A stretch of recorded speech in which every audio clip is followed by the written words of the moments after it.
So the right way to do a bridge, because there is definitely a right and wrong way, at least for activating your glutes in the correct patterning.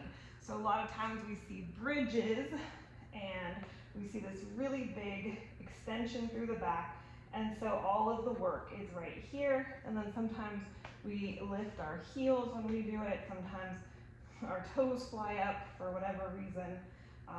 But we're going to fix all those things to really get activation in the lower outer fibers of your glutes, which is generally the weak part that can be causing low back pain, hip instability. Bridge is a great exercise for just about anyone if you're doing it correctly. So first thing, root your feet into the floor. So big toes, outer edges, and heels. Push down and you'll feel that activation immediately in your inner thigh, hopefully. All right, and then from there, keep your ribs on the floor and then start to lift your hips up. Now, the purpose of a bridge is to get into a full extension. So this crease in the front of your hips, you're trying to get rid of that. So you do not have to lift high to do that.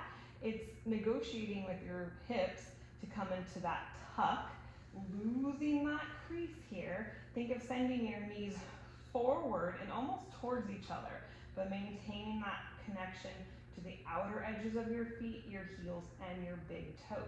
Now you could even think of sliding your heels away from you, anchoring your ribs to the floor a bit more. If you do your bridge this way, you're going to get so much more out of it.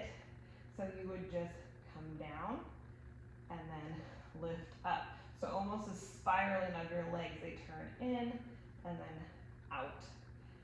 Tap down, lift up, noticing that your ribs do not go anywhere. So it's not a lift like so, but really lifting and getting your hips into that tuck to lose that crease.